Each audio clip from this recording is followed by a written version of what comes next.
আসসালামু আলাইকুম তোমাদের সবাইকে স্বাগত জানাচ্ছি তোমাদের ওয়ান শটের আজকের এই ক্লাসটাতে। যেমনটা তোমরা দেখতে পাচ্ছ যে আজকে আমরা তোমাদের জীববিজ্ঞান বইয়ের 13 অধ্যায় বা জীবের পরিবেশ এই চ্যাপ্টারটা পড়ে ফেলবো। এই চ্যাপ্টারটাতে মুখস্থর জিনিস একদমই নাই, এই চ্যাপ্টারটাতে বোঝার জিনিসও তেমন নাই। খালি যদি তুমি চ্যাপ্টারের মধ্যে কি আছে এই ধারণাটা একটু খালি মাথার মধ্যে নিতে পারো, এখান থেকেই তোমার একটা সৃজনশীল কমন পড়ে যাবে এবং হচ্ছে সাথে সাথে যে কয়টা এমসিকিউ আসবে সেগুলো কমন পড়ে যাবে।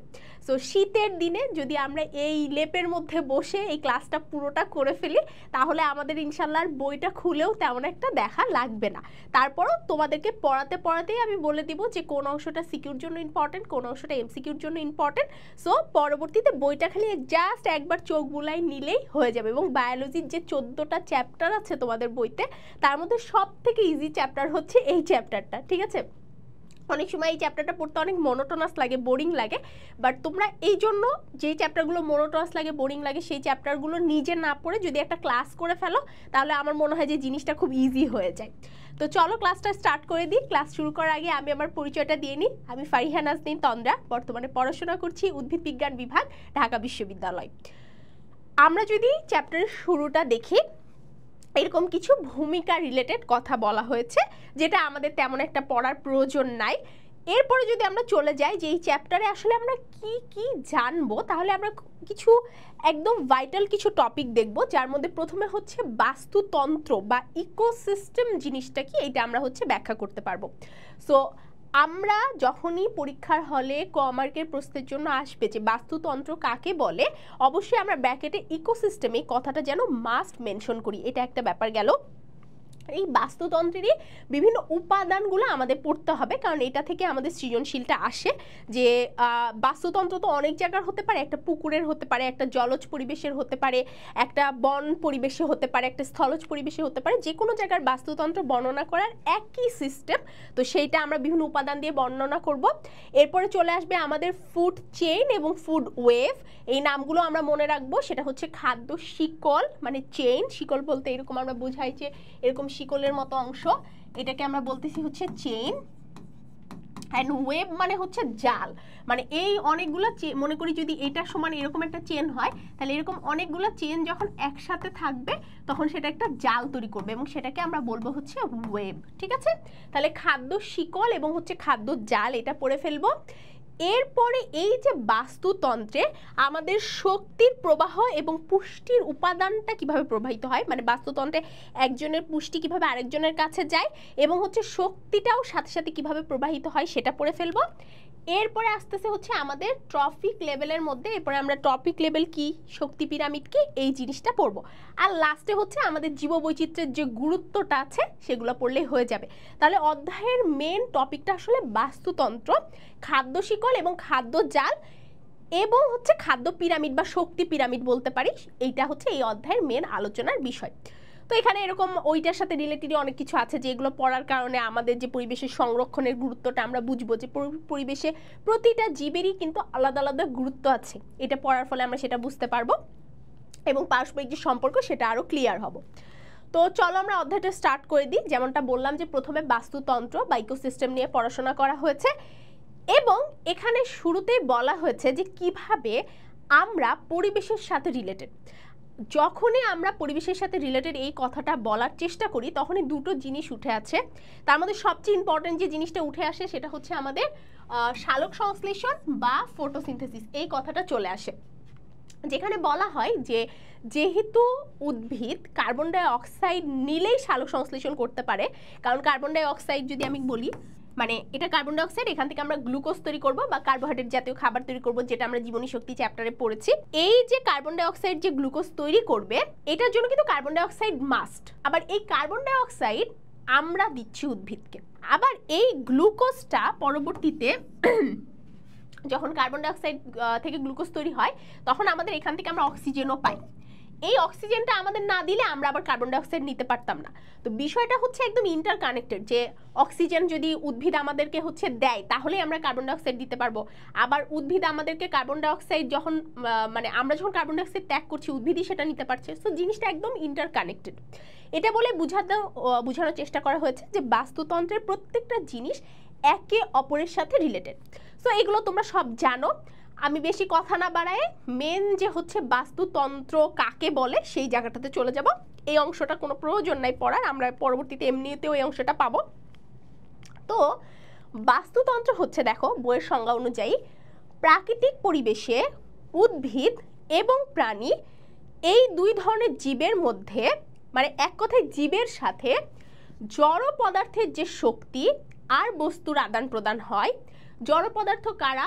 মাটি, পানি, বাতাস, এগুলোকে এখানে জড় পদার্থ বলছে। অর্থাৎ পরিবেশকে আমরা দুই ভাগে মেনলি ভাগ করতে পারি, একটা জীব আর একটা জড়।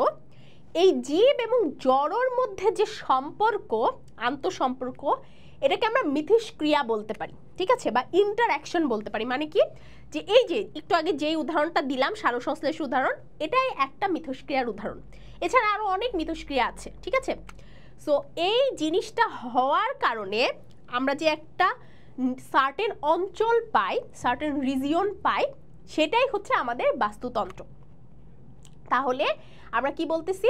বাস্তুতন্ত্র হচ্ছে পরিবেশের জীব এবং জড়র সাথে যে আন্তঃসম্পর্ক, এই আন্তঃসম্পর্কের নাম হচ্ছে মিথস্ক্রিয়া।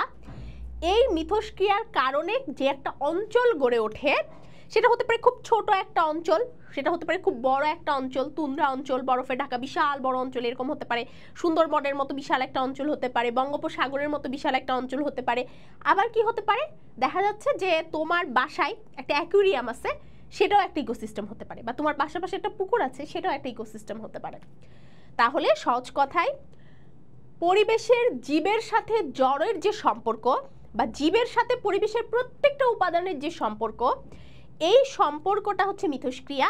এবং এই মিথস্ক্রিয়ার কারণে যে অঞ্চল গড়ে উঠছে, সেটাই হচ্ছে আমাদের ইকোসিস্টেম। তো আশা করি আমরা এটা বুঝে গেছি। তাহলে আমরা যদি একটু ডিটেলসে যাই, যে বাস্তুতন্ত্র বলতে ভূপৃষ্ঠের এমন কোনো একককে, একক বলতে বোঝাচ্ছে এমন কোনো রিজিয়নকে বোঝায় যেখানে জড় খাদ্য উৎপাদনকারী সবুজ উদ্ভিদ, মানে সেখানে জড় থাকবে, খাদ্য উৎপাদনকারী সবুজ উদ্ভিদ থাকবে, খাদ্যের জন্য এই উদ্ভিদের উপর নির্ভরশীল কিছু প্রাণী থাকবে, এবং লাস্ট যেটা ইম্পর্টেন্ট, মানুষ মারা গেলে যখন আমরা তাদেরকে মাটিতে কবর দিয়ে দিই আমাদের মুসলমান ধর্মের রীতি অনুযায়ী, তখন সেটা হচ্ছে পচানোর জন্য, মাটির সাথে মিশিয়ে দেওয়ার জন্য আরেক ধরনের জীব থাকবে, যেটা আমরা হচ্ছে ছত্রাক বলতে পারি, ব্যাকটেরিয়া বলতে পারি, যারা মূলত এই কাজটা হচ্ছে করে থাকে। এবং ওই অংশটা থেকে উদ্ভিদ আবার পুষ্টি পায়। সো এটা একটা সাইকেলের মতো ঘুরতে থাকে। তো এই যে ছত্রাক বা ব্যাকটেরিয়া, এরা ম্যাক্সিমাম হচ্ছে অণুজীব, মানে এদের খালি চোখে হচ্ছে আমাদের দেখা যায় না, এদেরকে দেখতে গেলে আমাদের মাইক্রোস্কোপ লাগে, অণুবীক্ষণ যন্ত্র লাগে, তাই এদেরকে অণুজীব বলতেছি। এবং এই যে জীবজগতের পুষ্টি এবং অন্যান্য শারীরবৃত্তীয় প্রক্রিয়ার বিভিন্ন উপাদানের উৎস হিসাবে আমাদের মাটি, পানি, বায়ু, এগুলো হচ্ছে প্রয়োজন হবে। তাহলে আমরা বাস্তুতন্ত্র কাকে বলে এই জিনিসটা বুঝলাম, এবং বাস্তুতন্ত্রের বলতে আসলে কি বোঝায় এটা একটা উদাহরণ দিয়ে বর্ণনা করার চেষ্টা করা হলো। তোমাদের ক্লাসে আমি বাস্তুতন্ত্র কাকে বলে আই হোপ এই সংজ্ঞাটা মুখস্থ করিয়ে দিয়েছি, এবং বাস্তুতন্ত্র কাকে বলে লেখার পরে অবশ্যই ইকোসিস্টেম ব্র্যাকেট ক্লোজ করে লিখতে হবে, ঠিক আছে? যারা বাংলা ভার্সন আছো তাদের জন্য বলে দিলাম। আচ্ছা, এরপরে আমরা চলে আসি বাস্তুতন্ত্রের উপাদান সমূহের মধ্যে। বাস্তুতন্ত্রের উপাদানের মধ্যে প্রথমে যেটা পাচ্ছি জড় উপাদান, এরপরে পাচ্ছি হচ্ছে, আমরা যদি এই ছকটা দেখে আমরা আরো ক্লিয়ার হব, প্রথমে আমরা আগে মেন উপাদানগুলো আগে একটু মেমোরাইজ করে নিব। একটা পাচ্ছি হচ্ছে জড় উপাদান, আরটা পাচ্ছি জীব উপাদান। যেরকমটা আমি বললাম যে পরিবেশে সাধারণত দুটো জিনিস থাকে, একটা হচ্ছে জড় আর একটা হচ্ছে আমাদের জীব, ঠিক আছে? আর কিছু থাকে ভৌত উপাদান। জড় উপাদানের মধ্যে আমরা অনেক সময় মাটি, পানি, বায়ু এদেরকে ধরে ফেলতে পারি, বাট অনেক সময় এদেরকে আলাদা হিসাবে ধরতে গেলে আমরা হচ্ছে ভৌত উপাদানের মধ্যে এগুলোকে ফেলতে পারি। সো জড় আর জীব এটাই তুমি মনে রাখো, কারণ পরীক্ষায় আসলে তুমি বাস্তুতন্ত্র উপাদান আসলে ভৌত উপাদান নিয়ে এত কথাবার্তা বলবা না, তুমি জড় আর জীবের মধ্যে সীমাবদ্ধ থাকবা। সো জড় উপাদানে হচ্ছে দুই রকম, একটা হচ্ছে অজৈব বস্তু, যেটা জীব থেকে তুমি ডাইরেক্ট পাও না, আর হচ্ছে জৈব বস্তু, যেটা হচ্ছে জীব থেকে তুমি ডাইরেক্ট পাও। আমরা আরো ডিটেলসে বলবো জৈব আর অজৈবর মধ্যে পার্থক্যটা কি। আর জীবের উপাদানের মধ্যে আসছে উৎপাদক, যে সবার প্রথমে খাবার উৎপাদন করছে। এরপরে আছে খাদক, ওই উৎপাদন করা খাবার প্রথমে আমাদের যারা খাচ্ছে তারা হচ্ছে হার্বিভোরাস, হ্যাঁ, হার্বিভোরাস। তারপরে একইভাবে হচ্ছে কার্নিভোরাস আর হচ্ছে অমনিভোরাস। দেখো হার্ব খায় যারা, হার্ব মানে হচ্ছে আমাদের আগাছা গাছপালা এরকম বোঝাচ্ছে হার্বস, যেটা হার্বিভোরাস মানে তৃণভোজী, যারা হচ্ছে এই উৎপাদককে ডাইরেক্ট খাচ্ছে। এই তৃণভোজী প্রাণীদেরকে যারা খাচ্ছে তারা হচ্ছে কার্নিভোরাস মানে মাংসাশী। আর আমরা হচ্ছে অমনিভোরাস, আমরা হার্বও খাই কারণ আমরা শাকসবজিও খাই, আবার আমরা মাছ মাংসও খাই। সো আমরা হচ্ছে অমনিভোরাস। এই তিনটা টার্ম অবশ্যই আমরা মনে রাখবো। তৃণভোজী মানে হার্বিভোরাস, মাংসাশী মানে কার্নিভোরাস, আর হচ্ছে আমাদের দুইটাই খায় যারা, মানে অমনিভোরাস মানে হচ্ছে হার্বিভোরাস প্লাস কার্নিভোরাস, দুটা হচ্ছে একসাথে থাকবে। এবং লাস্টে আমরা এই প্রত্যেকে যখন মারা যাচ্ছে তখন তাদেরকে মাটির সাথে মিশিয়ে দেওয়ার কাজ করছে হচ্ছে আমাদের বিয়োজক, বা বিয়োগ করে দিচ্ছে বা ভেঙে ফেলছে। বিয়োগ করা মানে কোনো কিছু হচ্ছে বাদ দিয়ে দেওয়া বা ভেঙে ফেলা বোঝাতে পারি। সো বিয়োজকের কাজ হচ্ছে কোনো কিছুকে ভেঙে পুনরায় মাটির সাথে মিশিয়ে দিচ্ছে, যেন ওখান থেকে আবার পুনরায় উৎপাদক বা উদ্ভিদ গ্রো করতে পারে। কারণ উৎপাদক বলতে মেনলি আমরা এখানে উদ্ভিদকেই বুঝছি। সো আমরা শুরুতেই চলে যাই জড় উপাদান বা নন লিভিং ম্যাটার্সের কাছে। এগুলো একটু খেয়াল করব। দেখো বর্ণনা কিন্তু আমরা সবাই লিখব, কিন্তু সমস্যা হচ্ছে যে আমরা ইংলিশ টার্মগুলো উল্লেখ করব না। ইংলিশ টার্মগুলো যারা উল্লেখ করব তারা হচ্ছে পরীক্ষায় বেশি মার্ক পাবো, ঠিক আছে? সো জড় উপাদান মানে তো নন লিভিং ম্যাটার্স বুঝাই যাচ্ছে, আর লিভিং উপাদান মানে হচ্ছে তোমার হচ্ছে জীব উপাদান, এটা তো আমরা বুঝতে পারছি। তো জড় পদার্থের উপাদানের জন্য আমরা দেখতে পাচ্ছি যে আমাদের হচ্ছে বাসস্থান নির্মাণ করে, শ্বসনের জন্য অক্সিজেন যোগায়, তারপরে বেশ কিছু পুষ্টি উপাদানও সরবরাহ করে। বাস্তুতন্ত্রের সকল জড় উপাদানকে আমাদের অজৈব এবং জৈব এই দুই ভাগে ভাগ করা হয়েছে। তো আমরা জৈব এবং অজৈবের কাছে যাই। দেখো এগুলো হচ্ছে জৈব বা ইনঅর্গানিক, আর এরপরে হচ্ছে আমাদের অজৈব ইনঅর্গানিক, আর জৈব হচ্ছে আমাদের অর্গানিক। সো আমরা একটু বুঝবো যে জৈব জিনিসটা কি আর অজৈব জিনিসটা কি। জৈব মানে যা জৈব বা জীব, জীবের ইংলিশ কি অর্গানিজম, তার মানে যেটা অর্গানিক, ঠিক আছে? অর্থাৎ যেটা জীব থেকে তৈরি হয়। এখন জীব থেকে কি তৈরি হয়? যদি কোনো উদ্ভিদ এবং প্রাণী মারা যায় বা তাদের দেহের কোনো বর্জ্য পদার্থকে আমি হচ্ছে চিন্তা করি, তাহলে সেটাকে আমি জৈব বস্তু বলতেছি। যেমন এগুলো সচরাচর হিউমাস নামে পরিচিত। হ্যাঁ, যদি আমরা উদ্ভিদ বা প্রাণীর কোনো পচনশীল অংশ বা মৃত অংশকে কালেক্ট করি, মাটির সাথে যারা মিশে থাকে, তাদেরকে আমরা হিউমাস বলতে পারি। যেরকম আমি সহজে বলি, আমরা যখন রেচনের চ্যাপ্টারটা পড়ছি আমরা ইউরিয়া পড়ছি, ইউরিন পড়ছি, যে ইউরিনের মধ্যে মেনলি ইউরিয়া থাকে। সো ইউরিনটা কি আমাদের শরীর থেকে উৎপন্ন হওয়া একটা জিনিস না? সো এই ইউরিয়া হচ্ছে আসলে হিউমাসের মধ্যে পড়ে, কারণ আমরা এটা বডি থেকে পাই। আবার উদ্ভিদ এবং প্রাণীর বিভিন্ন কোষ, টিস্যু, অঙ্গ এগুলো হচ্ছে আমাদের হিউমাসের মধ্যে পড়ে। সহজ কথায় আমাদের বডি মেনলি তৈরি হচ্ছে কার্বন, হাইড্রোজেন এবং অক্সিজেন দিয়ে। এবং অর্গানিক কেমিস্ট্রি বলতে আমরা এই কার্বন এবং হাইড্রোজেন জাতীয় যৌগকে বুঝি।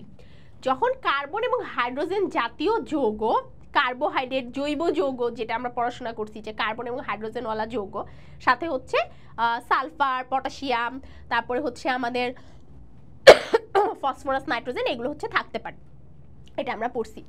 সো এই ব্যাপারটা, এই যে এই জিনিসগুলোকেই আমরা হচ্ছে মূলত জৈব পদার্থ বলছি। আর পর্যায় সারণীতে যে আমাদের 118টা মৌল আছে, যেগুলো হচ্ছে জৈব যৌগ না, জৈব যৌগের কিছু এক্সেপশনাল ক্যারেক্টারিস্টিক্স আছে। এটা জৈব যৌগ যখন পড়বা তখন তোমরা আরো ডিটেলসে জানবা। আপাতত তোমরা শুধু এটা জানো যে যে জিনিসটা জীব থেকে উৎপন্ন হয়েছে সেটা হচ্ছে জৈব বস্তু। সো এগুলো এরকম না, যেরকম ক্যালসিয়াম, পটাশিয়াম, আয়রন, তারপরে আমাদের নাইট্রোজেন, অক্সিজেন, কার্বন ডাইঅক্সাইড। অনেকে বলতে পারো আপু কার্বন আর অক্সিজেন হলে তো সেটা জৈব যৌগ হয়ে যায়। না, কার্বন এবং হাইড্রোজেন মাস্ট থাকতে হবে। কার্বন এবং হাইড্রোজেন থাকার পরে যদি অন্য কোনো যৌগ থাকে তাহলে সমস্যা নেই, বাট কার্বন এবং হাইড্রোজেন মাস্ট থাকতে হবে জৈব যৌগ হওয়ার জন্য, ঠিক আছে? জৈব যৌগ কার্বন এবং হাইড্রোজেনওয়ালা যৌগ থেকে হয়, যেরকম মিথেন, CH4, এটা একটা জৈব যৌগ। সো ওইগুলা বাদ দিয়ে যেগুলো আছে, যেগুলো আমাদের মাটি, পানি, বায়ুতে পাওয়া যায়, যেরকম পানি হচ্ছে H2O, সো এটাও কিন্তু একটা অজৈব বস্তু। বায়ুতে পাওয়া যায় অক্সিজেন, একটা অজৈব বস্তু। মাটিতে পাওয়া যায় যে পটাশিয়াম, সোডিয়াম, এগুলো পাওয়া যায়, বিভিন্ন খনিজ লবণ পাওয়া যায়, এগুলো একটা অজৈব বস্তু। অর্থাৎ কোনো জীব দেহ থেকে আসেনি, এগুলো মাটি, পানি, বাতাসে পাওয়া যায়, সেটাকে আমরা অজৈব বস্তু বলতে পারি। তাহলে আমরা কি পড়লাম? বাস্তুতন্ত্রের উপাদান দুই রকম, নন লিভিং ম্যাটার্স বা জড় উপাদান এবং লিভিং ম্যাটার্স বা জীব উপাদান। সেখানে নন লিভিং ম্যাটার্স হচ্ছে দুই প্রকার, একটা অজৈব বস্তু বা ইনঅর্গানিক ম্যাটার্স। কারা? এটা বলে দিলাম এদের সংজ্ঞাটাও পড়ে ফেললাম, এবং জৈব বস্তু বা অর্গানিক ম্যাটার কারা এবং এদের সংজ্ঞাটাও বলে দিলাম। সাথে অবশ্যই এমসিকিউর জন্য মনে রাখবো যে জৈব বস্তু হচ্ছে আমাদের অপর নামে আমরা এটাকে হিউমাস হিসাবে ডাকতে পারি। ঠিক আছে, তাহলে পরীক্ষায় কি হিউমাস কি আসলে বলে কিন্তু ঘাবড়ে যাওয়া যাবে না। জৈব বস্তুর সংখ্যাতে যা লিখতা, যে উদ্ভিদ এবং প্রাণীর মৃত অংশ বা বর্জ্য পদার্থ থেকে যেটা উৎপন্ন সেটাই যেটা হচ্ছে জৈব বস্তু, সেটাই কিন্তু হিউমাস। ঠিক আছে, ওকে। আচ্ছা, এরপরে আসি ভৌত উপাদান। আমি যেরকমটা বলেছি যে ভৌত উপাদান বলতে আমরা হচ্ছে মাটি, পানি, বাতাস মূলত বুঝবো। সো মাটি, পানি, বাতাসের সাথে যে জিনিসগুলো আছে, যেরকম বাতাসের কথা যখন বলছি, বাতাসে কি থাকে? বাতাসে বায়ু প্রবাহ থাকে, বায়ুর চাপ থাকে, জলীয় বাষ্পের পরিমাণ থাকে। পানির কথা যদি বলি তাহলে হচ্ছে আমরা ভূপৃষ্ঠ বা সমুদ্রের পানির গভীরতা কত, উচ্চতা কত সেটা থাকে। তাপের কথা যদি বলি, মানে মাটি, পানি, বাতাসের সাথে সাথে আলো বা তাপ, এটাও হচ্ছে ভৌত উপাদান। তাহলে পরিবেশে সূর্যালোক থাকে। এই সকল জিনিসগুলো মিলেই হচ্ছে আমাদের ভৌত উপাদান তৈরি করে। অর্থাৎ সহজে মনে রাখবা যে মাটি, পানি, বাতাস, এই মাটি, পানি, বাতাস মনে রাখলে এর সাথে রিলেটেড যে টার্মগুলো আসে সেগুলো হচ্ছে আমাদের ভৌত উপাদান বা ফিজিক্যাল কম্পোনেন্টস বলতে পারি। এবং এই উপাদানগুলো মিলে দেখবা সবসময় কি তৈরি করে? আবহাওয়া তৈরি করে। আর অনেকগুলো আবহাওয়া যখন একসাথে হয় তখন সেটাকে আমরা জলবায়ু বলতে পারি। 30 বছরের আবহাওয়া একসাথে করলে আমরা হচ্ছে জলবায়ু পাই। সো এটা হচ্ছে আমাদের ভৌত উপাদান গেল। তাহলে এরপর আমরা চলে আসি আমাদের লিভিং ম্যাটার্স বা লিভিং কম্পোনেন্ট, যা ইচ্ছা বলতে পারো, সেটা হচ্ছে আমাদের জীবজ উপাদানের মধ্যে চলে আসি। এখানে একটা কথা মেনশন করে দিই, পরীক্ষায় যখন আসে জলজ বাস্তুতন্ত্র ব্যাখ্যা করো, আমরা সবাই কি করি যে আমরা জীবজ উপাদান থেকে সবাই ব্যাখ্যা করতে শুরু করি। উৎপাদক লিখি, খাদক লিখি, বিয়োজক লিখি। কিন্তু বাস্তুতন্ত্রের জড় উপাদান এবং ভৌত উপাদান এগুলো কিন্তু বাস্তুতন্ত্রের উপাদান। আমরা ম্যাক্সিমাম এটা বাদ দিয়ে দিই। আমরা বাস্তুতন্ত্রের উপাদান বলতে শুধু জীবজ উপাদান বুঝি এবং পরীক্ষায় এটাই লিখি, এবং বিভিন্ন গাইড বইতে দেখাচ্ছে বর্ণনা করার সময় এটাই থাকে। সো এটা করা যাবে না। হ্যাঁ, আমরা এক লাইন হলেও, মানে আমরা পয়েন্টটা দিয়ে এক লাইন হলেও এটা লিখবো। সো বুঝতেই পারছো যে অধ্যায়টা অনেক ইজি, জাস্ট টেকনিক্যাল কিছু মিস্টেক আছে তোমাদের, সেগুলো আমি ধরাই দিব। আচ্ছা, সো প্রথমে আসি উৎপাদক। উৎপাদকের মধ্যে খুব সুন্দর করে লিখবা যে যারা সালোক সংশ্লেষণ করতে পারে তারা হচ্ছে উৎপাদক, এবং যারা সালোক সংশ্লেষণ করে তার মানে হচ্ছে তারা নিজের খাবার নিজে তৈরি করতে পারে, তাদেরকে আমরা স্বভোজী বা অটোট্রফস বলি। নিজে তৈরি করে তাদেরকে আমরা বলি হচ্ছে স্বভোজী বা অটোট্রফ। শেষ, আর তোমার কিচ্ছু বলে না। এখানে সালোক সংশ্লেষণে কি হয় এগুলো সব বলছে, এগুলো আমরা পড়বো না, কারণ এগুলো অলরেডি আমরা জীবনী শক্তিতে পড়ছি, তো আমার কোনো দরকার নেই এগুলো পড়ার। এরপর আমরা চলে আসছি হচ্ছে খাদকের কাছে। খাদকের মতো আমি আগেও বললাম যে আমরা প্রথমেই যদি হচ্ছে জিনিসটা পড়ে রাখি যে খাদক হচ্ছে 3 প্রকারের হয়, তৃণভোজী বা হার্বিভোরাস, মাংসশাসী বা কার্নিভোরাস, এবং হচ্ছে লাস্ট হচ্ছে অমনিভোরাস বা হচ্ছে সর্বভুক। ঠিক আছে, সো আমরা তৃণভোজী প্রাণী যাদেরকে আমরা তৃণ খেতে দেখি, আমরা হরিণকে তৃণ খেতে দেখি, ঘাস ফড়িং, গরু, ছাগল, এগুলোকে আমরা নাম হিসেবে লিখব, এবং এরাই হচ্ছে আমাদের প্রথম খাদক যারা ডাইরেক্ট উৎপাদককে খেয়ে থাকে। এবং দেখো উৎপাদকের ইংলিশ নামটাও মনে রাখবা। এই জিনিসগুলো এখানে মিস্টেক হয়। হ্যাঁ, অনেকে আমি দেখাচ্ছে যখন কাউকে বলি যে তুমি এই অধ্যায় থেকে কোশ্চিন লিখবা, স্টুডেন্টরা এই অধ্যায় থেকে কোশ্চিন এই কারণে লিখতে চায় না, কারণ বলে যে আপু এই অধ্যায় থেকে কোশ্চিন লিখলে আমি কম মার্ক পাই।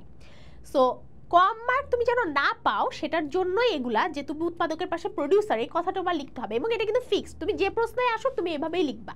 ঠিক আছে, তারপরে চলে যায় খাদক। কনজিউমার, যে ভোগ করতেছে, যে খাচ্ছে, কনজিউম করছে, কনজিউমার। ঠিক আছে, তাহলে গেল প্রথম শ্রেণীর খাদক। এরপর আছে দ্বিতীয় শ্রেণীর খাদক যারা হচ্ছে মাংসশাসী, এর পাশে কার্নিভোরাস কথাটা লিখে দিলে আরো ভালো। সো তুমি খালি পয়েন্টারগুলো মনে রাখো, আর তোমার বেশি কিছু মনে রাখার কোনো দরকার নেই। দেখো আমি কিন্তু স্লাইড ওভাবে পড়াচ্ছি না, কারণ শুধু পয়েন্টার মনে রাখলে তোমার হয়ে যাবে। তাহলে ওরা ছিল প্রাথমিক খাদক, এরা হচ্ছে আমাদের গৌণ খাদক। প্রাথমিককে যারা খায় তারা হচ্ছে গৌণ, আর যারা উৎপাদক খায় তাদের হচ্ছে তাদেরকে বলছে প্রাথমিক খাদক, আর প্রাথমিককে যারা খায় তাদেরকে বলা হয় গৌণ খাদক, এবং গৌণকে যারা খায় তাদেরকে আমরা সর্বোচ্চ খাদক বলতে পারি। সো এখানে উদাহরণগুলো তোমরা একটু মেমোরাইজ করবা, কারণ উদাহরণগুলো এমসিকিউতে আসে। সো সাপ, ময়ূর, বাঘ। বাঘ যেহেতু বাঘ খেয়ে ফেলে, আবার মানুষকে সাপেও কামড়ায়, আর হচ্ছে ময়ূর আবার কিন্তু হচ্ছে আমাদের অনেক সময় যে ব্যাং ট্যাং এইসব জিনিসপাতি খাইতে পারে। সো ময়ূরটা হচ্ছে মানে ভুল হওয়ার পসিবিলিটিস আছে, যে তুমি এটাকে সর্বোচ্চ খাদকের তালিকায় নাও ফেলতে পারো। সো এই জিনিসগুলা হচ্ছে তুমি একটু খালি মনে রাখো যে এমসিকিউর জন্য পরীক্ষার হলে বই অনুযায়ী আর কি। হ্যাঁ, আচ্ছা, এখানে আমরা আজকে আরেকটা নতুন টাইপ অফ শিখব।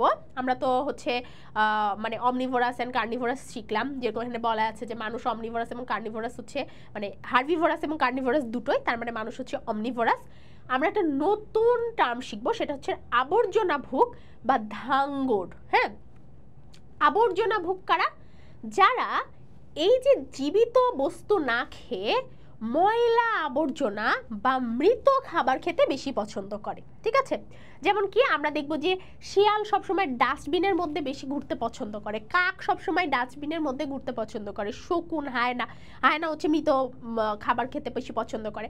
তাহলে এই মৃত প্রাণীর মাংস বা আবর্জনা খেতে যারা বেশি পছন্দ করে তাদেরকে আমরা হচ্ছে বলছি আবর্জনা ভুক বা ধাঙ্গড়। হ্যাঁ, ধাঙ্গড় বা হচ্ছে এই ইংলিশ টার্মটা আমরা হচ্ছে একটু মনে রাখবো, স্ক্যাভেঞ্জার। স্ক্যাভেঞ্জার, হ্যাঁ, স্ক্যাভেঞ্জার। যেভাবে পড়লে আমার হচ্ছে বানানটা মনে রাখবে, আমি সেভাবেই পড়বো, যে স্ক্যাভেঞ্জার। ওকে, আর অমনিভোরাসটা তো বলে দিছি।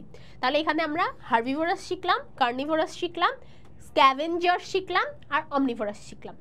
তো একটা বাস্তুতন্ত্রে যেগুলো যেগুলো থাকবে আমরা সবগুলা এইভাবে বর্ণনাটা দিয়ে দিব।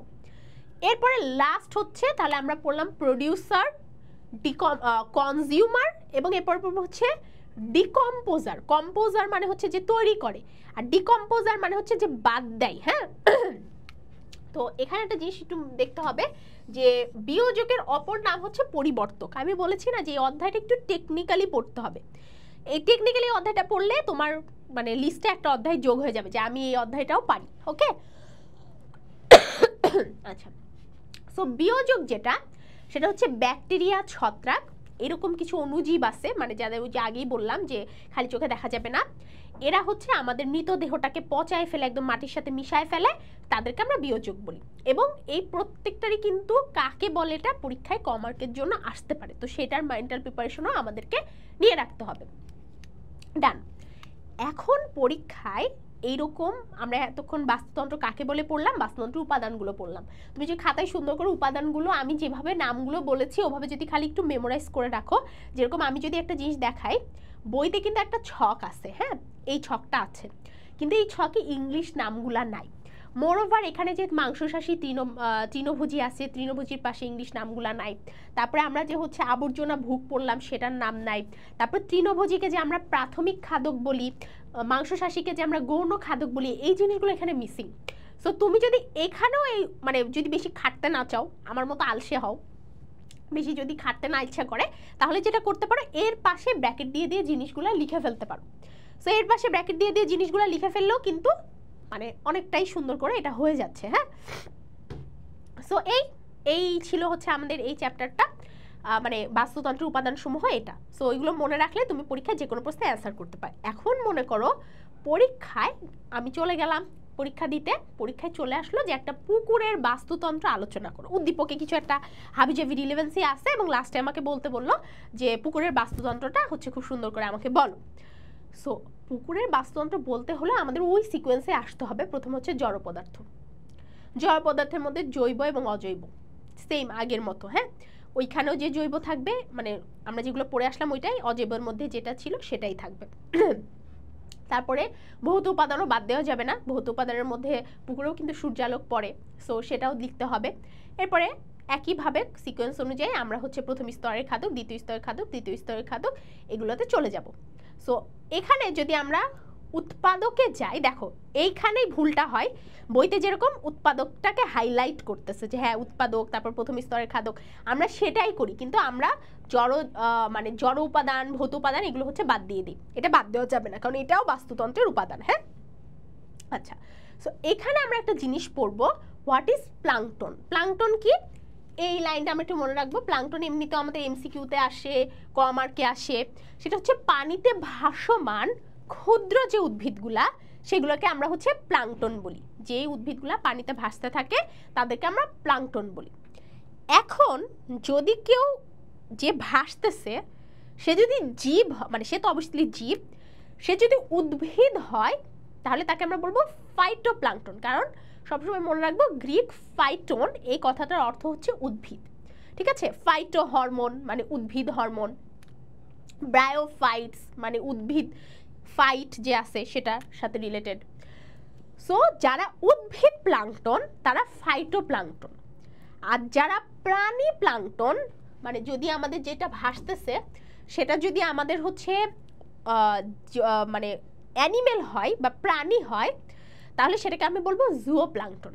এখন সবাই তো ছোট ছোট, তুমি বুঝবা কিভাবে যে কে ফাইটো আর কে জুও? খুব সহজ, যারা সালোক সংশ্লেষণ করতে পারে তারা ফাইটো, যারা সালোক সংশ্লেষণ করতে পারে না তারা হচ্ছে আমার জু। জু মানে জুওলজি বই, আমরা জানি জুওলজি মানে হচ্ছে প্রাণী, জু মানে চিড়িয়াখানা মানে প্রাণী থাকে, কিন্তু জু কথাটার অ্যাকচুয়াল অর্থ হচ্ছে বোটাইল। বোটাইল মানে হচ্ছে যে আবার সেটা হচ্ছে চলতে ফিরতে পারে। জু কথাটা অ্যাকচুয়াল অর্থ হচ্ছে নিজে মানে চলতে পারে। ফাইটোপ্লাঙ্কটন কিন্তু হচ্ছে নিজে নিজে চলতে পারে, ওরা পানির স্রোতের সাথে ওরা চলাচল করে, মানে জুওপ্লাঙ্কটন কিন্তু নিজে নিজে চলতে পারবে। হ্যাঁ, ওকে। তাহলে পুকুরের বাস্তুতন্ত্রের উৎপাদক হচ্ছে ফাইটোপ্লাঙ্কটন। সো ফাইটোপ্লাঙ্কটন কারা? যারা সালোক সংশ্লেষণ করবে এবং পানিতে ভাসবে, তারা হচ্ছে দুইটা বৈশিষ্ট্য, যারা পানিতে ভাসবে এবং সালোক সংশ্লেষণ করবে, আর তারা হচ্ছে ফাইটোপ্লাঙ্কটন। আর জুওপ্লাঙ্কটন হচ্ছে যারা পানিতে ভাসবে, সালোক সংশ্লেষণ করবে না, যারা হচ্ছে নিজে চলাচল করতে পারবে, তাদেরকে আমরা জুওপ্লাঙ্কটন বলি। তাহলে উৎপাদক হচ্ছে ফাইটোপ্লাঙ্কটন, প্রথম স্তরের খাদক হচ্ছে জুওপ্লাঙ্কটন। সো জুওপ্লাঙ্কটন হচ্ছে আমরা জুওপ্লাঙ্কটন ফাইটোপ্লাঙ্কটনকে খাই। এবং নানা ধরনের ভাসমান ক্ষুদে পোকা, মশার কীট, শুক কীট, এগুলো বিভিন্ন নাম বলছে, এগুলো হচ্ছে আমাদের প্রথম স্তরের খাদক হিসেবে বিবেচনা করছি। এরপরে ছোট মাছ যে হচ্ছে দ্বিতীয় স্তরের খাদক হিসেবে হবে, এবং ছোট মাছকে যারা খায় বড় মাছ তাদেরকে আমরা হচ্ছে তৃতীয় স্তরের খাদক হিসেবে বিবেচনা করছি। সো এটাই বলা আছে, তোমরা খালি নামগুলো একটু পড়ে নিবা, কারণ অনেক সময় এটা এমসিকিউতে আসে যে ব্যাঙ কোন স্তরের খাদক, একটা পুকুরের বাস্তুতন্ত্রে ব্যাঙ কোন স্তরের খাদক। সো এই জিনিসটা একটু খালি কষ্ট করে দেখে নিবা, বা এই যে ভেটকি, বোয়াল, শোল মাছ যে তৃতীয় স্তরের খাদক, এই জিনিসটা একটু দেখে নিবা। বিয়োজক একইভাবে পুকুরেও বিয়োজক থাকবে, পুকুরেও ব্যাকটেরিয়া থাকবে, ছত্রাক থাকবে, এবং তারা হচ্ছে সব কিছু যারা মারা যাবে পুকুরের মধ্যে যে মাছগুলা মারা যাবে ওগুলাতে খেয়েটে ওদেরকে পুকুরের যে মাটি আছে ওটার সাথে মিশাই দিবে, এবং ওই মাটি থেকে পরবর্তীতে আমাদের বিভিন্ন গাছপালা হবে। পুকুরের নিচে যে মাটি আছে, পুকুরের সাইডে যে মাটি আছে, সেগুলো থেকে গাছপালা হবে বা উৎপাদক হবে। সো এই ছিল পুকুরের বাস্তুতন্ত্র। দেখো খুব সহজেই আমরা বাস্তুতন্ত্র কাকে বলে, মিথস্ক্রিয়া কাকে বলে এবং বাস্তুতন্ত্রের উপাদান পড়ে ফেললাম, এবং একই সাথে বাস্তুতন্ত্রের উপাদান যদি যে কোনো ইকোসিস্টেমে আসে আমরা কিভাবে বর্ণনা লিখব এটা অবশ্যই শিখে ফেললাম। কিন্তু অবশ্যই যে জিনিসটা শিখতে হবে সেটা হচ্ছে ইংলিশ নামটা মাস্ট লিখতে হবে ব্র্যাকেট করে। এটাই হচ্ছে টিপস আজকের ক্লাসের, যদি এটা লিখো তাহলে এই অধ্যায়টির থেকে কোশ্চিন দেখাটা তোমার জন্য ফ্রুটফুল হবে। ওকে, এখন আমরা পড়ব হচ্ছে খাদ্য শিকল বা খাদ্য শৃঙ্খল বা ফুড চেইন। এখানে উদাহরণ হিসেবে অনেক কিছু বলা হয়েছে, বাট আমরা যদি একদম সহজে চলে যাই তাহলে হচ্ছে জিনিসটা হচ্ছে এটা। ঘাসকে খায় ফড়িং, ফড়িংকে খায় ব্যাঙ, ব্যাঙকে খায় সাপ, সাপকে খায় গুইসাপ। এই যে একটা জিনিসকে অমুক জিনিস খাইলো, তমুক জিনিস খাইলো, তারপরে তারপরে তারপরে তারপরে যে গেল, এই জিনিসটাই হচ্ছে খাদ্য শিকল বা ফুড চেইন। এই খাদ্য শিকল বিভিন্ন রকমের হতে পারে, আমরা বিভিন্ন রকমের টাইপস পড়ব। তাহলে আমাদের খাদ্য শিকল কাকে বলে আমাদের সেই জিনিসটা পড়তে হবে। বইয়ের মধ্যে সবাই ব্র্যাকেট করে অংশটা দাগাই নিবা। যখন খাদ্য শক্তি উৎপাদক থেকে শুরু করে বিভিন্ন স্তরের খাদকের মধ্য দিয়ে প্রবাহিত হয়, যখন খাদ্যের যে শক্তিটা আছে, যেরকম ঘাস যে ফড়িংটা খেলো, ফড়িং কি করলো, শক্তি পেল। এবার ঘাস আর ফড়িং মানে ফড়িংয়ের পেটে এখন কি আছে, ঘাস আছে, ঘাস আর ফড়িং দুটোকে যে ব্যাঙ খেলো, ব্যাঙ আবার শক্তি পেল। ফড়িং এবং ব্যাঙ, কারণ এখন ব্যাঙের পেটে ঘাস ফড়িং দুইটাই আছে, এটা যে সাপ খাইলো আবার শক্তি পেল। তাহলে এই যে খাদ্য শক্তিটা যে উৎপাদক থেকে শুরু করে বিভিন্ন স্তরের খাদক পেরিয়ে যে পাস অন হয়ে যাচ্ছে, এই জিনিসটাকে আমরা হচ্ছে যে প্রবাহটা হচ্ছে, এই প্রবাহটাই হচ্ছে আমাদের খাদ্য শিকল বা খাদ্য শৃঙ্খল। ঠিক আছে, খাদ্য জাল কিন্তু আলাদা, অনেকে খাদ্য শৃঙ্খলকে খাদ্য জালের সাথে তুলনা করে, এটা জাল না। ওকে, তাহলে আমরা এই জিনিসটা ফলো পড়বো ফুড চেইন কাকে বলে। এখন আমরা বিভিন্ন রকমের খাদ্য শিকল পড়বো। সো আমরা আমাদের বইয়ের ভাষা অনুযায়ী 3 রকমের খাদ্য শিকল দেখতে পাই। একটা হচ্ছে শিকারজীবী খাদ্য শিকল, আরেকটা হচ্ছে পরজীবী খাদ্য শিকল, এবং লাস্টেরটা হচ্ছে মৃতজীবী খাদ্য শিকল। এখানে ইংলিশ টার্মগুলো আমাদের জানতে হবে। প্রিডেটর মানে হচ্ছে যারা শিকার করে খায় তাদেরকে আমরা প্রিডেটর বলে থাকি। তো যে খাদ্য শিকলে প্রথম স্তরের খাদক আকারে সবচেয়ে ছোট এবং পর্যায়ক্রমে উপরের খাদকগুলো সবগুলো স্তরে শিকার করে করে খাবে, শিকার করা বলতে ধরে ধরে শিকার করে করে খাওয়া যেটাকে বলে, সেটাকে আমরা শিকারজীবী খাদ্য শিকল বলি। হ্যাঁ, যেরকম এখানে উদাহরণ হিসেবে এটা দেওয়া হয় নাই, বাট আমরা দিতে পারি যেরকম হচ্ছে হরিণকে যে বাঘ খাচ্ছে, এটা হচ্ছে কিন্তু একটা শিকারজীবী খাদ্য শিকলের হচ্ছে উদাহরণ। আবার হরিণ যদি কোনো কারণে তৃণভোজী বাদ দিয়ে কোনো একটা কিছু হচ্ছে শিকার করে খায়, সাপোজ যদিও হরিণ খুব একটা কিছু শিকার করে খায় না, হরিণ খুব শান্ত প্রকৃতির প্রাণী, বাট এরকম যদি হয় যেরকম মুরগিকে শিকার করে খায় শিয়াল, শিয়ালকে শিকার করে মনে করো যদি বাঘ খায়, যদি সুন্দরবনে এই ঘটনাটা ঘটে থাকে, তাহলে সেটা কিন্তু প্রত্যেকে একজন আরেকজনকে শিকার করে করে খাচ্ছে। এটাকে আমরা শিকারীজীবী খাদ্য শিকল বা প্রিডেটর ফুড চেইন বলতে পারি।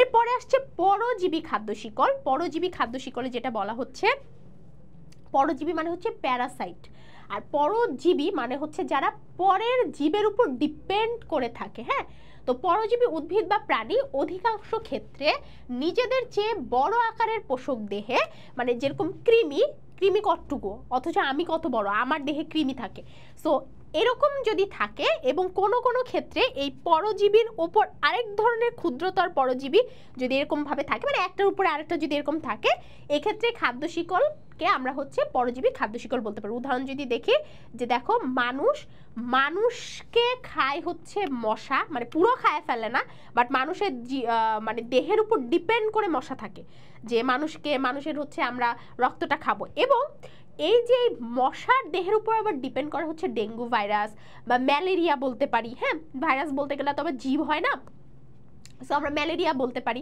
সো এই যে প্রত্যেকে মানুষের থেকে পুষ্টি পাচ্ছে মশার থেকে পুষ্টি পাচ্ছে হচ্ছে আমাদের ডেঙ্গু ভাইরাস বা ম্যালেরিয়া। ঠিক আছে, ম্যালেরিয়া যদি আমরা পরজীবীর কথা বলি, সেটা হচ্ছে পুষ্টি পাচ্ছে। এই জিনিসটাই হচ্ছে আমার পরজীবী খাদ্য শিকল, যেখানে প্রত্যেকেই কি করতেছে, একজন আরেকজনের থেকে পুষ্টি পাচ্ছে তার শরীরের উপর বাস করে করে, সেটাকে আমরা হচ্ছে পরজীবী বলতেছি। মৃতজীবী খাদ্য শিকল, যদি কোনো খাদ্য শিকলের শুরুটাই হয় মৃতদেহ দিয়ে, মৃতজীবী মানে সবসময় মনে রাখবো স্যাপ্রোফাইটিক, মানে স্যাপ্রোফাইটস আর কি, যারা মরা জিনিস খায় তাদেরকে আমরা স্যাপ্রোফাইটস বলি, এবং স্যাপ্রোফাইটসের সবচেয়ে পারফেক্ট উদাহরণ হচ্ছে আমার ছত্রাক। যেরকম আমরা পাউরুটি রাখলে ওর উপরে হচ্ছে ছত্রাক জন্মগ্রহণ করে, সো পাউরুটি হচ্ছে একদম পারফেক্ট এক্সাম্পল, মানে পাউরুটি যে উপরে যে ছত্রাক হয়, এটা পারফেক্ট এক্সাম্পল একটা মৃতজীবী। এবং এই ছত্রাককে, মানে ছত্রাক যদি মাটির সাথে মিশে যায়, পরে দেখা যাচ্ছে কেঁচো এটাকে খাচ্ছে। তো এই জিনিসটাকে আমরা মৃতজীবী বলি। তাহলে মৃতজীবী খাদ্য শিকল হওয়ার জন্য শুরু হতে হবে হচ্ছে মৃতদেহ দিয়ে।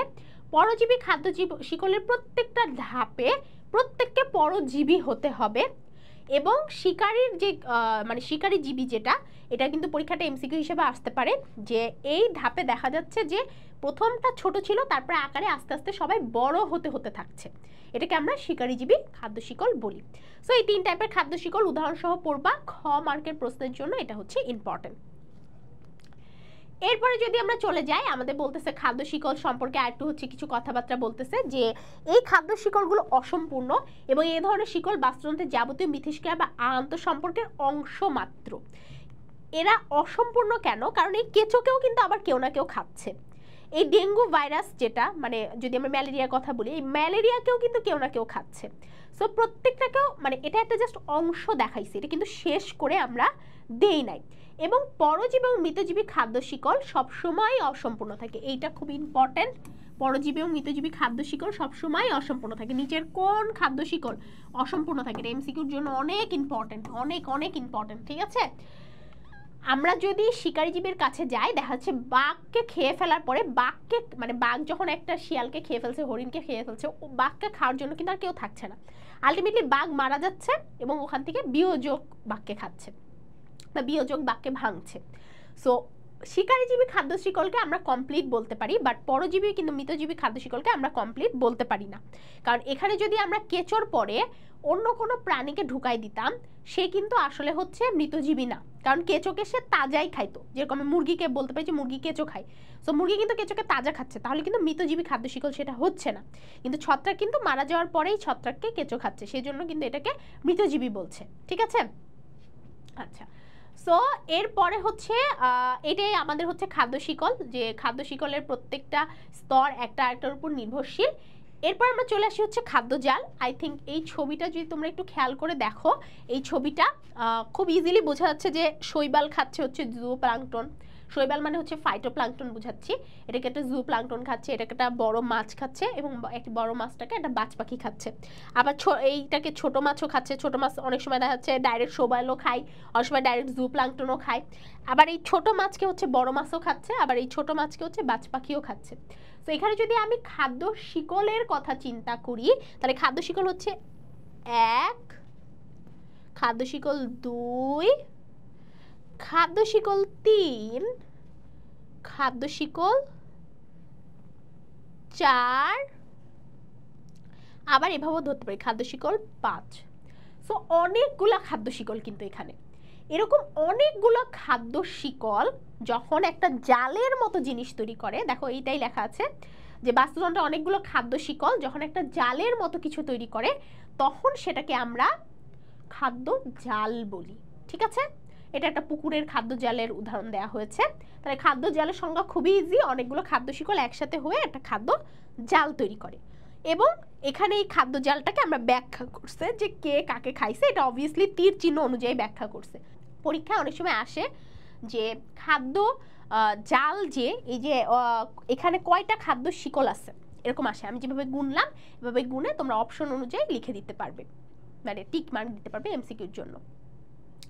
সো এই যে আমরা দেখতে পাচ্ছি যে আমাদের এখানে মোট 5 ধরনের খাদ্য শিকল হওয়া পসিবল। ওই খাদ্য জালটা থেকে আমাদের মোট 5 ধরনের খাদ্য শিকল হওয়া পসিবল, যেটা দেখো এখানে হচ্ছে সুন্দর করে বর্ণনা করা হয়েছে। এটা সিকিউর জন্য ইম্পর্টেন্ট, এভাবে কিন্তু সিকিউ আসতে পারে, যেভাবে করছে যে পরীক্ষায় এরকম একটা আনুমানিক একটা খাদ্য জাল করে দিবে মন মতো, এবং সেই খাদ্য জালটা থেকে আমাদেরকে বলবে যে হচ্ছে খাদ্য শিকল লেখো। ঠিক আছে, এই তো এই ছিল আমাদের খাদ্য জাল। এখানে এত কঠিন দিবে না, সবাই ভয় পাওয়ার দরকার নাই যে আপু এত কঠিন দিলে আমি আবার কেমনে লিখবো, এটা দরকার নাই। বাট তোমাকে কিন্তু বলতে পারে যে বনভূমির খাদ্য জাল লিখো, পুকুরের খাদ্য জাল লিখো, সুন্দরবনের খাদ্য জাল লিখো, স্থলজ পরিবেশের খাদ্য জাল লিখো, যে কোনো একটা পরিবেশ দিয়ে সেখানকার খাদ্য জাল লিখতে বলবে। সো তুমি এরকম করে কয়েকটা খাদ্য শিকল চিন্তা করে কে কাকে খায় এটা তো তুমি বোঝোই, সেই অনুযায়ী এটা দিয়ে দিবা, এটা এমন কঠিন কিছু না। আমরা এবার চলে আসি আমাদের একটা গুরুত্বপূর্ণ টপিক। আমরা এতক্ষণ অধ্যায়ের অলমোস্ট 50% পড়ে ফেলছি, 50%-এর বেশি পড়ে ফেলছি, আসলে আমরা ইম্পর্টেন্ট জিনিস আমাদের সব শেষ বলা চলে। এরপরে আমরা পড়বো হচ্ছে বাস্তুতন্ত্রের পুষ্টি প্রবাহ এবং শক্তি প্রবাহ। এই যে বাস্তুতন্ত্র পুষ্টি কিভাবে প্রবাহ হচ্ছে আমি যদি একটু চিন্তা করি, তাহলে আমি দেখব যে একটা সুন্দরবনের কথা যদি চিন্তা করি, সেখানে একটা ঘাসকে খাচ্ছে একটা হরিণ, একটা হরিণকে খাচ্ছে একটা বাঘ, এই বাঘকে পরবর্তীতে বিয়োজকরা খেয়ে ফেলছে, এবং বিয়োজকরা এটা খেয়ে মাটিতে মিশাই দিচ্ছে, ওই মাটিটায় আবার ঘাসকে পুষ্টি দিচ্ছে। তার মানে জিনিসটা কি, পুষ্টি প্রবাহ কি চক্রাকার না? পুষ্টি ঘাস থেকে শুরু হয়েছিল, আবার ঘাসেই কিন্তু ফেরত আসছে। এই জিনিসটা মনে রাখতে হবে, যখনই আমরা বলবো বাস্তুতন্ত্রের পুষ্টি প্রবাহ, তখন আমরা এই কথাটা মনে রাখবো, সেটা হচ্ছে চক্রাকার। এবং খাদ্য শৃঙ্খলের মাধ্যমে পুষ্টির প্রবাহ একটি অন্যতম গুরুত্বপূর্ণ বৈশিষ্ট্য। উপরে যে অংশটুকু ছিল, এই যে এই অংশটুকুই আমি হচ্ছে তোমাদেরকে সহজে বলে দিলাম, ঘাস, হরিণ এবং হচ্ছে বাঘের এক্সাম্পল দিয়ে, এবং বাঘকে পরে যখন মরে যাচ্ছে, পচে যাচ্ছে, তখন সেটা ঘাস আবার সেই পুষ্টিটা ফেরত পাচ্ছে। তাহলে সবাই এক কথাই মনে রাখো, বাস্তুতন্ত্রের পুষ্টি প্রবাহ চক্রাকার। কিভাবে চক্রাকার? পরীক্ষা যদি আসে যে উপরোক্ত খাদ্য শৃঙ্খলে, উপরোক্ত খাদ্য শিকলে পুষ্টি প্রবাহ বর্ণনা করো, তখন তুমি হচ্ছে খালি মনে রাখবা বাস্তুতন্ত্রের পুষ্টি প্রবাহ চক্রাকার, বাস। এবার উপরে যে উদ্দীপক আছে ওইটার বর্ণনা তুমি এখানে করে দিবা। যে এ কে এভাবে খাইছে, এভাবে এভাবে গেছে, এর পুষ্টি ওর কাছে গেছে, লাস্টে বিয়োজক খাইছে, বিয়োজক খাইছে বলবো না, বিয়োজিত করছে, করে এই পর্যন্ত এসে আমাদের আবার পুনরায় উৎপাদক হচ্ছে সেই পুষ্টিটা পাচ্ছে। শেষ। এত সহজ জিনিস। আমরা এখানে দেখতেছি বাস্তুতন্ত্রের পুষ্টিদ্রব্য প্রবাহ এবং শক্তি প্রবাহের সংক্ষিপ্ত চিত্র। ঠিক আছে, এখানে আমাদের পুষ্টি প্রবাহ এবং শক্তি প্রবাহটা আমাদের দেখাইছে। বাস্তুতন্ত্রে পুষ্টি প্রবাহ যেরকম চক্রাকার, শক্তি প্রবাহ কি ঠিক একইভাবে চক্রাকার? না, শক্তি প্রবাহ চক্রাকার না। প্রতি স্তরে শক্তি কমতে থাকে। ঠিক আছে, প্রত্যেকটা স্তরে। এই সূর্যালোক থেকে যখন উৎপাদকই শক্তি গ্রহণ করে তখন শক্তি অনেক কমে যায়। সূর্যের আলোর মাত্র 1% শক্তি এই উৎপাদকরা ব্যবহার করতে পারে, বাকি 99% শক্তি চলে যায়। তাহলে উৎপাদক তো অলরেডি 99% কমাই দিছে, আবার উৎপাদক যতটুকু শক্তি ছিল সেই শক্তি যখন তৃণভোজীর কাছে যাচ্ছে, তৃণভোজী কিন্তু আবার লাফালাফি করছে, দৌড়াদৌড়ি করছে, ও আবার কিন্তু শ্বসনের মাধ্যম দিয়ে শক্তি ক্ষয় করে দিছে, ফলে ওইখানেও শক্তি কমে গেছে। আবার এই তৃণভোজীকে যখন মাংসশাসী খাচ্ছে, ওই উৎপাদকের সমান শক্তিও পাচ্ছে না, তৃণভোজীর সমান শক্তিটাও পাচ্ছে না, তার থেকে কম শক্তি পাচ্ছে। তাহলে এবার তুমি যদি এই যে এখানে পড়বা, আচ্ছা তোমাদের এখানে 2% লেখা আছে, 2%, অনেক জায়গায় 1%ও লেখা থাকে, যে প্রথমত বাস্তুতন্ত্রের শক্তির মূল উৎস হচ্ছে সূর্য। এটা এমসিকিউর জন্য ইম্পর্টেন্ট, এর জন্য নীল করে দিছি লাইনটা। এরপরে এইটা 2% মাত্র সবুজ উদ্ভিদ ব্যবহার করতে পারে। পরবর্তীতে এই যে আলো, তাপ শক্তি, এগুলো কিন্তু শরীর থেকে বের হতে থাকে, ঢুকতে থাকে, বিভিন্নভাবে কিন্তু শক্তিগুলো আমাদের হচ্ছে বাইরের দিকে চলে যেতে থাকে। তৃণভোজী প্রাণীরা খাদ্যকে সবুজ যে অংশগুলো খায়, এই যে অংশগুলো খাচ্ছে, মূল, পাতা, কাণ্ড, এরকম জীবন ধারণ করে। এভাবে সবুজ উদ্ভিদে উৎপাদিত রাসায়নিক শক্তি তৃণভোজী প্রাণীতে পৌঁছায়, মাংসশাসী প্রাণীতে, তারপরে তৃণভোজীটা পৌঁছায়। এভাবে এই অংশগুলো দেখবা যে একদম গল্পের মতো বর্ণনা, সো তোমার হচ্ছে এটা মানে পড়তে হবে না।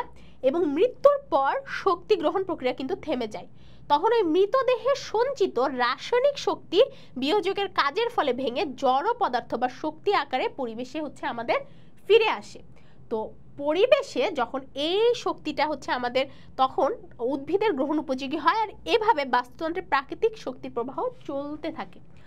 অর্থাৎ শক্তির প্রবাহটা এভাবেই চলে, কিন্তু শক্তির প্রবাহ যে একদম পারফেক্টলি চক্রাকার আমরা এটা বলতে পারি না, কারণ শক্তি প্রবাহ প্রতি স্তরে কমছে, এবং সেইটার বর্ণনাই কিন্তু এখানে বলা হয়েছে যে বাস্তুতন্ত্রের প্রত্যেকটা স্তরে শক্তির প্রবাহ কিন্তু আস্তে আস্তে কমে যাচ্ছে। এই যে এই লাইনটা ইম্পর্টেন্ট, প্রতি স্তরে অপচয় হয়, যার ফলে উৎপাদক থেকে যতটুকু খাদ্য গ্রহণ করছি, তৃণভোজী থেকে ততটা কিন্তু শরীরে জমা হচ্ছে না। আবার দেহ যে পরিমাণ পুষ্টিদ্রব্য গ্রহণ করে তার নিজের দেহে সে পরিমাণ পুষ্টি হচ্ছে পৌঁছায় না, কিছুটা জড় পরিবেশে মুক্ত হয়। এভাবে এক জীব থেকে আরেক জীবে খাদ্য শক্তি স্থানান্তরের সময় বেশ কিছু শক্তি বাস্তুতন্ত্রের সাধারণ নিয়মের এই তন্ত্রের বাইরেই চলে যায়, কারণ খাদ্য শিকলে খাদ্য স্তরের সংখ্যা যত কমানো যায় শক্তির অপচয় তত কম হয়। যতগুলো খাদ্য শিকল পাবো তত বেশি শক্তির অপচয় হবে, তাই খাদ্য শিকল যদি কম হয় তাহলে শক্তির অপচয়টা কম হবে। এখন যদি একটা ঘাস, একটা হচ্ছে হরিণ খাচ্ছে, দেন হরিণ বাঘকে খাচ্ছে, সো মানে হরিণকে বাঘ খাচ্ছে, এই ঘাস যদি ডাইরেক্ট আমাদের বাঘটা খেয়ে ফেলতো তাহলে শক্তির অপচয়টা কম হতো। ঠিক আছে, সো তাহলে আমরা বাস্তুতন্ত্রে পুষ্টির প্রবাহটা পড়লাম এবং শক্তির প্রবাহটা পড়লাম, এবং শক্তি প্রবাহ পড়ার সময় এটা বুঝলাম যে শক্তি আমাদের প্রত্যেকটা ধাপে ধাপে ক্ষয় হয়। প্রথম ধাপ তো সূর্য আলো থেকে আসতেই অনেক ক্ষয় হয়ে যায়, তারপরে প্রত্যেকটা উৎপাদক থেকে তৃণভোজী থেকে মাংসশাসী প্রত্যেকটা পর্যায়ে শক্তির ক্ষয় হয়। এই জিনিসগুলাই একটু পয়েন্ট করে লেখার চেষ্টা করলে, ভালো করে লিখে দিলেই হয়ে যাবে। এরপরে আমরা চলে আসছি আমাদের একটা মানে আননোন টার্ম বলতে পারি, সেটা হচ্ছে ট্রফিক লেভেলের মধ্যে শক্তির সম্পর্ক। এবং এখানে আমরা হচ্ছে এরকম একটা ছবি দেখব। হ্যাঁ, এই যে এটা হচ্ছে শক্তি পিরামিডের ধারণা। ওকে, আমরা যদি শক্তি পিরামিডে দেখি যে এদের শক্তি সবচেয়ে বেশি ছিল, এদের থেকে মানে এরা হচ্ছে আমাদের ফাইটোপ্লাঙ্কটন বা উৎপাদক, এবং এদেরকে যারা খায় জুপ্লাঙ্কটন তাদের হচ্ছে একটু কমে গেছে, এবং তাদেরকে যারা খাইছে তাদের আরেকটু কমে গেছে। সো এইভাবে কিন্তু শক্তির পিরামিডটা উপরের দিকে অনেক ছোট হয়ে গেছে, কারণ আস্তে আস্তে শক্তির স্তরগুলো হচ্ছে আমার কমে গেছে। সো আমরা এইটা পড়ার আগে আমরা হচ্ছে আগে একটু ট্রফিক লেভেল এই টপিকটা হচ্ছে পড়ে আসি। হ্যাঁ, এখানে দেখো কি বলছে, খাদ্য শিকলের প্রতিটি স্তরকে ট্রফিক লেভেল বলে। এই যে আমরা ছবিতে দেখলাম এগুলো হচ্ছে এক একটা ট্রফিক লেভেল। এইগুলা খাদ্য শিকলের প্রত্যেকটা স্তর, যেটা আমরা পড়লাম উৎপাদক, প্রথম স্তরের খাদক, দ্বিতীয় স্তরের খাদক, তৃতীয় স্তরের খাদক, প্রত্যেকে এক একটা কি ট্রফিক লেভেল। এই ট্রফিক লেভেলের মধ্যে সেই হিসাবে হচ্ছে এই যে যেটা বললাম যে প্রত্যেকে এক একটা ট্রফিক লেভেল। তো প্রথমে বাস্তুতন্ত্রের প্রথম বা সর্বনিম্ন ট্রফিক লেভেলের প্রতিনিধিত্ব করে নিচে যারা আছে তাদেরকে আমরা সর্বনিম্ন বলছি, এবং তৃণভোজী খাদ্য হচ্ছে প্রথম স্তরের খাদ্য, তারপরের লেভেল, এবং সবচেয়ে উপরে যারা থাকে তারা হচ্ছে আমাদের সবচেয়ে উঁচু, মানে সবচেয়ে উপরের ট্রফিক লেভেলকে প্রতিনিধিত্ব করা যায়। সো এখানে দেখো লেখা আছে যে উৎপাদক যে পরিমাণ শক্তি সূর্য থেকে গ্রহণ করে তা দ্বিতীয় ট্রফিক লেভেলে এসে কমে যায়। উৎপাদক তো প্রথম লেভেলের ছিল, সো ওরা যে পরিমাণ শক্তি গ্রহণ করলো দ্বিতীয় এসে কমে যাবে, এবং দ্বিতীয়রা যা গ্রহণ করছে তারা তৃতীয় লেভেলে কমে যাবে। এভাবে শক্তি উপরের দিকে কমতে থাকে। তাহলে ট্রফিক লেভেল যত উপরের দিকে উঠতে থাকে শক্তি তত কমতে থাকে। এটাই ট্রফিক লেভেলের মধ্যে শক্তির সম্পর্ক। ঠিক আছে, একদম ইজি না? মানে প্রথমে মনে হচ্ছিল ট্রফিক লেভেল কি, আমি এটা শিখবো কিভাবে, এটা সেটা, বাট জিনিসটা কিন্তু অনেক ইজি। এবং দেখা যাচ্ছে যে বাস্তুতন্ত্রের কোনো একটি ট্রফিক লেভেলে যতটুকু শক্তি থাকে তার প্রায় 10% ঠিক উপরের শক্তি লেভেলে সঞ্চয়িত হতে পারে। অর্থাৎ যে আমার যদি মনে করি যে এই ট্রফিক লেভেলে 50% শক্তি ছিল, তাহলে এইখানে শক্তি থাকবে হচ্ছে 40%। ঠিক আছে, মানে 40% চলে যাবে, আর মাত্র হচ্ছে মানে 10% থাকবে, 50-এর 10% থাকবে। ঠিক আছে, মাত্র 10% থাকবে। যেমন এরকম 10-এর 10% এক, হ্যাঁ, 1-এর 10% 0.1, এভাবে মানে প্রত্যেকবার 10 দিয়ে ভাগ হচ্ছে। এই 10-কে 10 দিয়ে ভাগ করলে আমার হচ্ছে 1, এই 1-কে 10 দিয়ে ভাগ করলে হচ্ছে 0.1, এই যে 100-কে 10 দিয়ে ভাগ করলে হচ্ছে আমার 10। ঠিক আছে, এভাবে হচ্ছে শক্তি আমার কমতে থাকছে। এবার আমরা লিখতেছি যে পিরামিড কি। সমতল ভূমির উপরে অবস্থিত যে ত্রিমাত্রিক বস্তুর শীর্ষদেশ ক্রমশ সরু হয় তাকে পিরামিড বলে। তো পিরামিড কাকে বলে? পিরামিড হচ্ছে যখন দেখতে পাচ্ছি যে একটা সমতল ভূমির উপরে যখন ত্রিমাত্রিক, তিনটা মাত্রা আছে, একটা, দুটো, তিনটা মাত্রা, শীর্ষদেশ যখন সরু হবে তখন সেটাকে আমরা পিরামিড বলি। এবং এই পিরামিডে যখন আমরা খাদ্য শিকলের বিভিন্ন ট্রফিক লেভেল দেখাই তখন সেটাকে আমরা শক্তির পিরামিড বলি। ঠিক আছে, এবং শক্তির পিরামিডটা ক্রমশ উপরের দিকে ছোট, এবং এই শক্তির প্রবাহ কিন্তু সবসময় একমুখী হয়, একদিকেই মুখ করে চলতে থাকে, কখনো ব্যাকওয়ার্ডে আসে না। শক্তি প্রবাহ সবসময় একমুখী, এবং প্রতিটা ধাপে যেটা আমরা বললাম যে 10% ব্যবহার হতে পারে, বাকি 90%ই কিন্তু হারায় যায়। ঠিক আছে, তো এই ছিল ট্রপিক লেভেল এবং শক্তি পিরামিডের ধারণা। টু বি ভেরি অনেস্ট, এই অধ্যায়টা আসলে এখানেই শেষ হয়ে যায়। মানে এই অধ্যায়ের হচ্ছে বাস্তুতন্ত্রের অংশ, এই অধ্যায়ে বাস্তুতন্ত্রের উপাদানের অংশ অর্থাৎ বাস্তুতন্ত্রের অংশ, এরপরে খাদ্য শিকল, খাদ্য জাল আর ট্রফিক লেভেল এবং পিরামিড পড়লেই অংশটা শেষ। চাইলে এই অধ্যায়টা অনেক ডিটেলস ইন ডেপথ পড়ানো যায়, কিন্তু যেই জিনিস সহজ সেই জিনিসকে অযথা ডিটেলস পড়তে হবে, ডেপথ পড়তে হবে, কঠিন এভাবে চিন্তা করা আমাদের দরকার নাই। এই অধ্যায়ের বাদ বাকি যে পোর্শন আছে জীব বৈচিত্র্য থেকে অন ফরওয়ার্ড, এই অংশে কোন কোন জিনিসগুলো তোমাদের পড়তে হবে আমি শুধু সেই অংশটা এখন হচ্ছে বলে দিব। জীব বৈচিত্র্য মানে জীবের মধ্যে যে বৈচিত্র্য থাকে সেটাকে আমরা জীব বৈচিত্র্য বলি, এটা আমরা জানি। তো জীব বৈচিত্র্য কাকে বলে এরকম আসে না পরীক্ষায়, কারণ হচ্ছে আসলে এগুলো আমরা অনেক আগেই পার করে আসছি, এরকম সহজ জিনিস আমাদের দিবে না। তোমরা যেটা করতে পারো এই অংশটা পড়ে বা এই স্লাইডটা পাওয়ার পরও ইম্পর্টেন্ট লাইনগুলো এমসিকিউ আকারে দাগানো আছে, এগুলো তোমার বইয়ের মধ্যে একটু দাগিয়ে নিতে পারো। সো এটা ছিল জীববৈচিত্র্য। জীববৈচিত্র্যের প্রকারভেদের মধ্যে আমরা 3 ধরনের প্রকারভেদ পড়ি। এটা একটু মনে রাখতে হবে যে জীববৈচিত্র্যের প্রকারভেদ হচ্ছে 3 প্রকার। একটা হচ্ছে প্রজাতিগত প্রকারভেদ, একটা হচ্ছে বংশগতীয় প্রকারভেদ, আর একটা হচ্ছে বাস্তুতান্ত্রিক প্রকারভেদ বা বৈচিত্র্য। প্রজাতিগত কি? মানুষ একটা প্রজাতি, আম গাছ একটা প্রজাতি, হরিণ একটা প্রজাতি, বাঘ একটা প্রজাতি, হনুমান একটা প্রজাতি, মাছ একটা প্রজাতি, সাপ একটা প্রজাতি, ব্যাঙ একটা প্রজাতি। এই যে ডিফারেন্সেস, এটা হচ্ছে প্রজাতিগত ডিফারেন্সেস বা প্রজাতিগত বৈচিত্র্য। আই হোপ সবাই বুঝতে পারছি এক একটা প্রজাতি যে আলাদা আলাদা সেটা হচ্ছে প্রজাতিগত বৈচিত্র্য। বংশগতীয় বৈচিত্র্য কি? ন্যাংরা আম, ফজলি আম, হাড়িভাঙা আম, আম্রপালি আম, এই যে এক একটা আম যে এক এক মানে হচ্ছে ভ্যারাইটির, কারণ এদের বংশ আলাদা, কেন? কারণ এদের জিন আলাদা, ঠিক আছে? সো প্রজাতির মধ্যেও কিছু ডিফারেন্সেস হয়, তুমি আর আমি দেখতে একরকম না, কারণ তোমার আমার জিন কিছুটা হলেও ভিন্ন আছে। এটাই হচ্ছে বংশগতীয় বৈচিত্র্য। এরপরে লাস্ট হচ্ছে বাস্তুতান্ত্রিক বৈচিত্র্য। বনের বাস্তুতন্ত্র একরকম, তৃণভূমির বাস্তুতন্ত্র একরকম, জলাভূমির বাস্তুতন্ত্র একরকম, ঠান্ডা অঞ্চলের বাস্তুতন্ত্র একরকম, মরুভূমির বাস্তুতন্ত্র একরকম, সাগর পাড়ের বাস্তুতন্ত্র একরকম। এই যে বিভিন্ন বাস্তুতন্ত্রের কারণে যে বৈচিত্র্য, সেটা হচ্ছে বাস্তুতান্ত্রিক বৈচিত্র্য। সো আমরা এখান থেকে মনে রাখবো জীববৈচিত্র্যের প্রকারভেদ 3 প্রকার। একটা হচ্ছে প্রজাতির কারণে, প্রজাতির মধ্যে বংশগতির কারণে, আর লাস্ট হচ্ছে এই অধ্যায়টা যেটার সাথে রিলেটেড, বাস্তুতান্ত্রিক বৈচিত্র্য। বাস্তুতন্ত্রের স্থিতিশীলতা রক্ষায় জীববৈচিত্র্যের প্রভাব। এটা পরীক্ষায় এভাবে কখনোই আসবে না সিকিউর জন্য, কারণ এটা খুবই একটা ইজি কোশ্চেন। যদি এসে যায় এই সকল কোশ্চেন যদি তুমি অ্যান্সার করো, তোমার যদি অন্য জায়গা থেকে কোশ্চেন কমন না পড়ে, সেক্ষেত্রে তুমি হচ্ছে অবশ্যই পয়েন্ট করে লিখবা। তোমাদেরকে একটা কথা এখানে বলতে চাই, যখন আমরা পুরো বিশ্ব করোনা প্যান্ডেমিক বা হচ্ছে করোনা ভাইরাস নিয়ে খুব বেশি লড়াই করলাম, আমরা কি কখনো ভেবে দেখেছি যে করোনা ভাইরাসের যে প্রতিষেধক আবিষ্কার হচ্ছিল না, এমনও তো হতে পারে যে পূর্ববর্তী কোনো একটা জীব যার থেকে আমরা এটা প্রতিষেধক বানাতে পারতাম, সে হয়তো পৃথিবী থেকে বিলুপ্তই হয়ে গেছে। তার মানে আসলে বাস্তুতন্ত্রে প্রতিটা জীবের গুরুত্ব আছে। আবার এমন কথা চিন্তা করো যে ব্যাঙ কীট পতঙ্গ খায়, ব্যাঙ কোনো কারণে পরিবেশ থেকে চলে গেল, কীটপতঙ্গ খাবে কে? কীটপতঙ্গের পরিমাণ অনেক বেশি বেড়ে গেল, যার ফলে শস্য ক্ষেত অর্থাৎ হচ্ছে ধান, গম, এই গাছগুলো ব্যাপক হারে ক্ষতিগ্রস্ত হলো। তার মানে ব্যাঙের ভূমিকা আছে। আমার মনে হইতে পারে যে এই ব্যাঙ কেন আসছে, দরকার কি আমার, কিন্তু না, বাস্তুতন্ত্রের প্রত্যেকটা জিনিসের ভূমিকা আছে। খাদ্য শৃঙ্খল রক্ষা করার জন্য, খাদ্য শিকড় রক্ষা করার জন্য, অথবা তার নিজস্ব কোনো এমন এক্সিস্টেন্স যেটা পরবর্তীতে আমাদের বড় কোনো বিপদ থেকে লড়াই করার জন্য হেল্প করতে পারে। সো বাস্তুতন্ত্রের স্থিতিশীলতা বজায় রাখার জন্য হঠাৎ করে যেন একটা কোনো প্রাণী বেড়ে না যায়, হঠাৎ করে কেউ যেন বিলুপ্ত না হয়, এটার জন্য কিন্তু আমার সবাইকে দরকার, ঠিক আছে?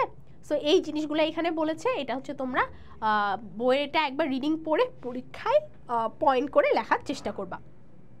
এটা লাইন আকারে বললাম না, আমি আমার মতো করে তোমাদের হচ্ছে বুঝাই দিলাম। এই যে যেরকম ইঁদুর হচ্ছে, ইঁদুরের সংখ্যা দাঁড়াবে এততে, তো ইঁদুর যদি ইঁদুরকে খাওয়ার যদি কেউ না থাকে তাহলে কিন্তু সমস্যা। হ্যাঁ, এটা এরপরে বলতেছে যে জীবের মধ্যে মিথস্ক্রিয়া, আন্তনির্ভরশীলতা এবং পরিবেশের ভারসাম্যতা। অবভিয়াসলি শুধু এই যে পরিবেশের আন্তনির্ভরশীলতার উদাহরণ শুধুমাত্র সালোকসংশ্লেষণ না, শ্বসনও একটা উদাহরণ, পরাগায়নও একটা উদাহরণ, সব কিছুই এক একটা উদাহরণ। পরাগায়ন, আমরা যদি না থাকতাম তাহলে উদ্ভিদকে পরাগায়ন কে করে দিত? আমরা বলতে বুঝাইতে চাচ্ছি আমরা, কীটপতঙ্গ, প্রজাপতি, এই কোনো কিছু যদি না থাকতো তাহলে কে করে দিত?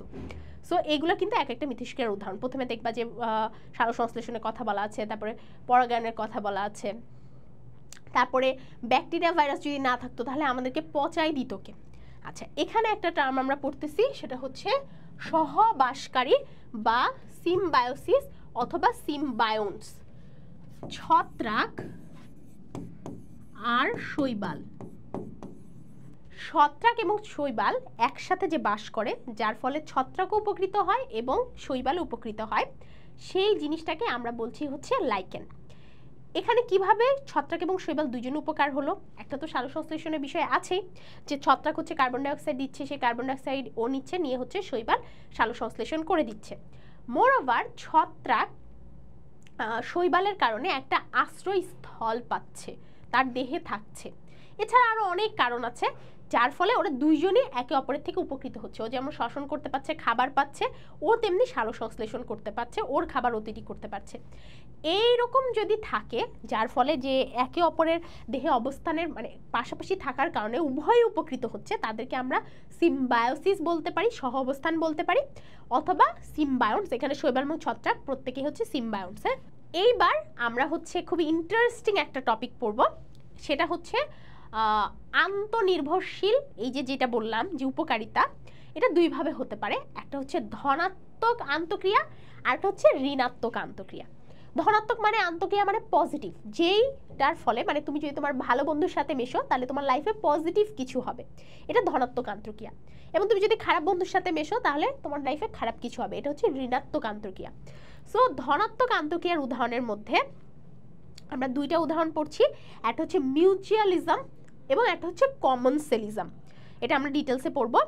সো ধনাত্মক আন্তঃক্রিয়া কি আগে সেটা জেনে নিই, যে আন্তঃক্রিয়ায় দুটি জীবের একটি অন্যটিকে সহায়তা করছে তাকে ধনাত্মক আন্তঃক্রিয়া বলবে। এবং যদি আমরা ঋণাত্মক আন্তঃক্রিয়াতে যাই, যেখানে উভয় ক্ষতিগ্রস্ত হবে, সেটাকে আমরা ঋণাত্মক আন্তঃক্রিয়া বলি। ঋণাত্মক আন্তঃক্রিয়াকে 3 ভাগে ভাগ করা যায়: শোষণ, প্রতিযোগিতা, অ্যান্টিবায়োসিস। সো এই অংশটা আবার আমাদের এমসিকিউ, সিকিউ সব কিছুর জন্য অনেক অনেক বেশি ইম্পর্টেন্ট। সো চলো আমরা স্টার্ট করি। ধনাত্মক আন্তঃক্রিয়া 2 রকম, একটা মিউচুয়ালিজম। সো প্রথমে আমরা মিউচুয়ালিজম পড়ি। মিউচুয়ালিজমে 2 জনই উপকৃত হবে। যেরকম যখন মৌমাছি আমাদের হচ্ছে উদ্ভিদ থেকে উদ্ভিদের পরাগায়ন করে দিচ্ছিল, তখন মৌমাছি কিন্তু মধু খাচ্ছিল, এটা মৌমাছির লাভ। আর উদ্ভিদের বিনিময়ে পরাগায়ন হয়ে যাচ্ছে, এটা উদ্ভিদের লাভ। অনেক পাখি এবং বাদুড় ফল খেয়ে বেঁচে থাকে, ফলের সাথে তারা কি করে, বীজও ত্যাগ করে দেয়। এই বীজটার কারণে উদ্ভিদের বংশবৃদ্ধি হয়ে যায়। তাহলে পরাগায়ন করা, তারপরে যে বাদুড় এবং হচ্ছে পাখির হচ্ছে ফল খাওয়া, এগুলো হচ্ছে মিউচুয়ালিজমের উদাহরণ। শৈবাল এবং ছত্রাক যে লাইকেন তৈরি করে, একটু আগে যেটা বললাম, এটাও মিউচুয়ালিজমের উদাহরণ। অর্থাৎ মিউচুয়াল ফ্রেন্ড বলতে কি বোঝায়, তোমার ফ্রেন্ড আমার ফ্রেন্ড সমান সমান মিউচুয়াল ফ্রেন্ড। তার মানে মিউচুয়াল মানে যে জায়গায় 2 জনই উপকৃত হবে। সো এখানে ওই উদাহরণটাই বলেছে। এবং আরেকটা ইম্পর্টেন্ট এক্সাম্পল আছে, সেটা হচ্ছে লিগুমিনাস প্লান্ট। এটা হচ্ছে এক ধরনের প্লান্ট যাদের মূলে কিছু ব্যাকটেরিয়া অবস্থান করে। ব্যাকটেরিয়ার নাম হচ্ছে মোস্টলি রাইজোবিয়াম জাতীয় ব্যাকটেরিয়া, নামটা আমরা মনে রাখবো। এই রাইজোবিয়াম জাতীয় ব্যাকটেরিয়া ওই যে উদ্ভিদের যে মূলটা আছে, সেই মূলে গুটি তৈরি করে। গুটিটার নাম হচ্ছে নোডিউল। এরা কি করে, আমাদের পরিবেশে নাইট্রোজেন এইরকম আকারে থাকে, এই নাইট্রোজেনটা উদ্ভিদ নিতে পারে না। এই নাইট্রোজেনটা উদ্ভিদ যদি এরকম করে দেই, তারপরে এরকম করে দেই, এইরকম করে দিলে ওরা নিতে পারে। তো এই বায়বীয় নাইট্রোজেনকে আমাদের হচ্ছে উদ্ভিদ গ্রহণ উপযোগী নাইট্রোজেন বানায় এই ব্যাকটেরিয়াগুলা। তাহলে উদ্ভিদের নাইট্রোজেন গ্রহণটাকে ইজি করতেছে এই ব্যাকটেরিয়া। বিনিময়ে কি পাচ্ছি, বিনিময়ে ব্যাকটেরিয়া ওদের ওখানে একটা আশ্রয় পাচ্ছে, থাকতে পাচ্ছে, ঠিক আছে। এবং কিছু কিছু ক্ষেত্রে আছে উদ্ভিদ থেকে পুষ্টিও শোষণ করছে, আবার উদ্ভিদকে কিন্তু নাইট্রোজেন সরবরাহ করেও দিচ্ছে।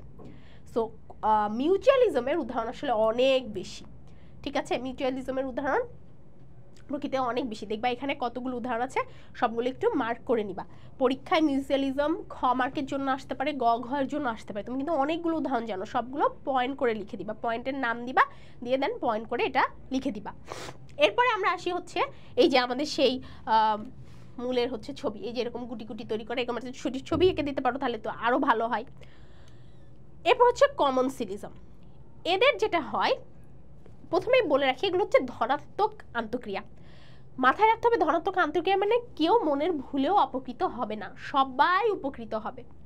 কিন্তু মিউচুয়ালিজমে 2 জনই উপকৃত হলেও কমনসেলিজমে মাত্র 1 জন উপকৃত হয় এবং অন্যজন ক্ষতিগ্রস্ত হয় না, বাট অন্যজন উপকৃত হয় না। যেরকম রোহিণী উদ্ভিদ মূলের সাহায্যে নিজের মাটিতে আবদ্ধ করে এবং বড় বড় আহরণের চেষ্টা করে, এতে রোহিণী উদ্ভিদের লাভ হয়, ঠিক আছে। কিন্তু যার উপরে হচ্ছে উঠতেছে তার কিন্তু তেমন লাভ হয় না, আবার তার ক্ষতিও হয় না, ঠিক আছে।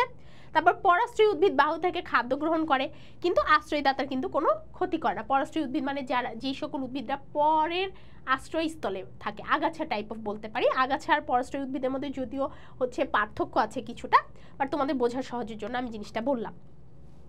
তো এইগুলা এরা বিভিন্ন উদাহরণ এখানে আছে। মেন কথা হচ্ছে এরা একজন উপকার করে, মানে একজন উপকৃত হয়, বাট অপরের ক্ষতি করে উপকৃত হয় না। এখানে যে ছবি দেখাই দিচ্ছে। সো উদাহরণগুলো মনে রাখবো, উদাহরণগুলো আমাদের এমসিকিউর জন্য অনেক ইম্পর্টেন্ট, আর পরীক্ষায় বর্ণনা করতে গেলেও লাগবে আমাদের সিকিউর জন্য।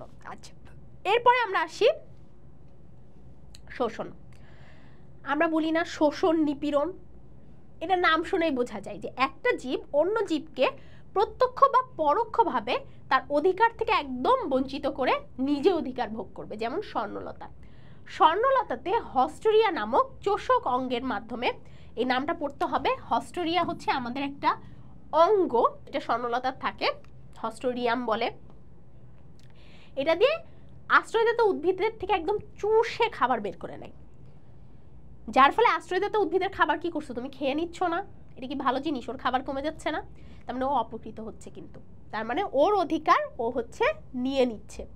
কোকিল কখনো পরিশ্রম করে বাসা তৈরি করে না, কাকের বাসায় ডিম পাড়ে এবং কাকের দ্বারাই ডিম ফোটায়। আসলে এই উদাহরণটার সাথে আমি খুব একটা কনভিন্সড না, কারণ এটাতে হচ্ছে কাকের তেমন পার্সোনাল ক্ষতি হচ্ছে না।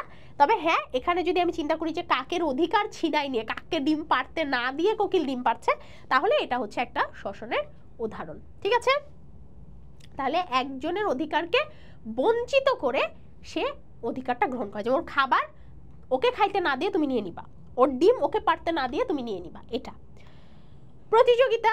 প্রতিযোগিতা হচ্ছে এই জায়গায় দুইজন খুবই বেশি প্রতিযোগিতা করে। মনে করো যে কোনো একটা তৃণভূমিতে দুইটা হরিণ আছে, বা হরিণ না, একটা হরিণ আছে আর একটা গরু আছে, যে সবচেয়ে বেশি ঘাস খেয়ে ফেলতে পারবে সেই উইনার, আরেকজন ঘাস খাইতে পারবে না, একদম কম্পিটিশন, সহজ কথা। এবং এইটাই আসলে ডারউইনের হচ্ছে আন্তঃপ্রজাতিক এবং অন্তঃপ্রজাতিক সংগ্রামের হচ্ছে ভালো উদাহরণ। কারণ হচ্ছে অন্তঃপ্রজাতিক এবং আন্তঃপ্রজাতিক সংগ্রাম কি, একটা হচ্ছে হরিণের সাথে গরুর প্রতিযোগিতা, আরেকটা হচ্ছে হরিণের সাথেই হরিণের প্রতিযোগিতা। মানে প্রজাতির ভেতরেও প্রতিযোগিতাটা হতে পারে, প্রজাতির বাইরেও প্রতিযোগিতাটা হতে পারে। তুমি এইভাবেই উদাহরণ দিয়ে দিতে পারো, ঠিক আছে? আর এই উদাহরণটা আমরা 12 নম্বর চ্যাপ্টারে তো আরো ডিটেলস শিখছি, সো এখন আমি এটা নিয়ে ডিটেলস বললাম না, তোমরা 12 নম্বর চ্যাপ্টারের ভিডিওটা একটু চেক করে নিবা, তাহলে এটা দেখতে পাবা। আচ্ছা, সো এরপরে হচ্ছে আমরা আসি লাস্ট, অ্যান্টিবায়োসিস।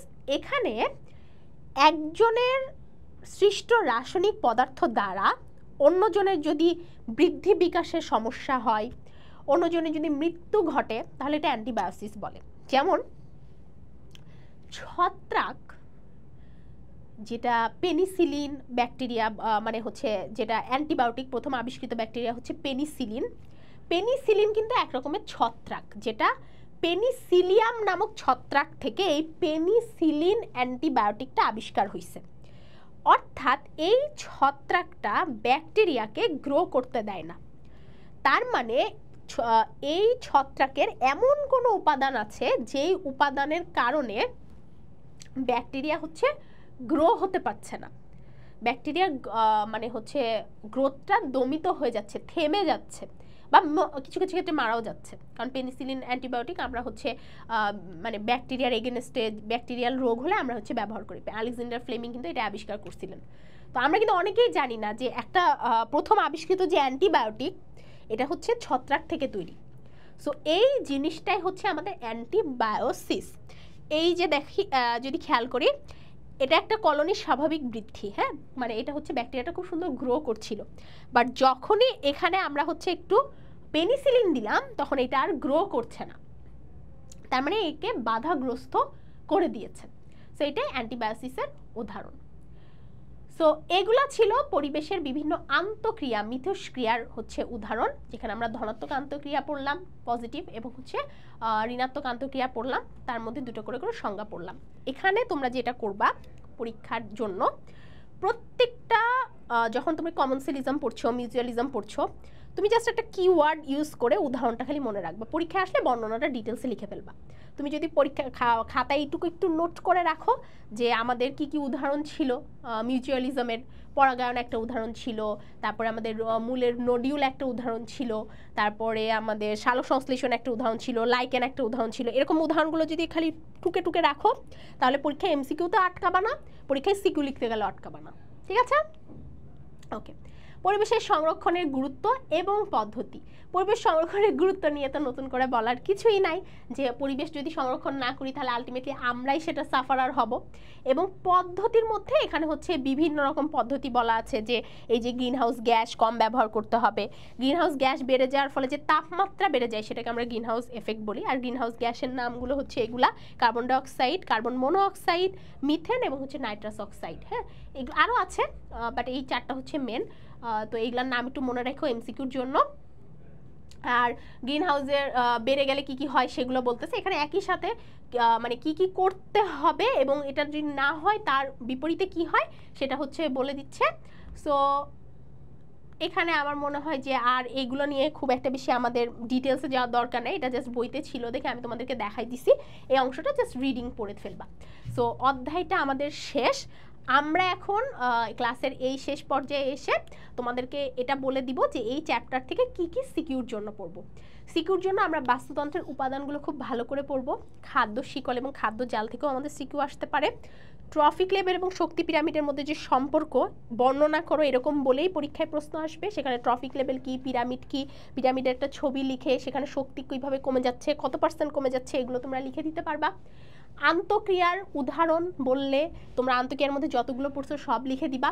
আর যদি পজিটিভ আলাদা করে বলে, নেগেটিভ আলাদা করে বলে, অথবা পরীক্ষা এভাবেও আসতে পারে যে শুধু মিউচুয়ালিজমের উদাহরণ দাও, মিউচুয়ালিজম কাকে বলে, এভাবেও আসতে পারে।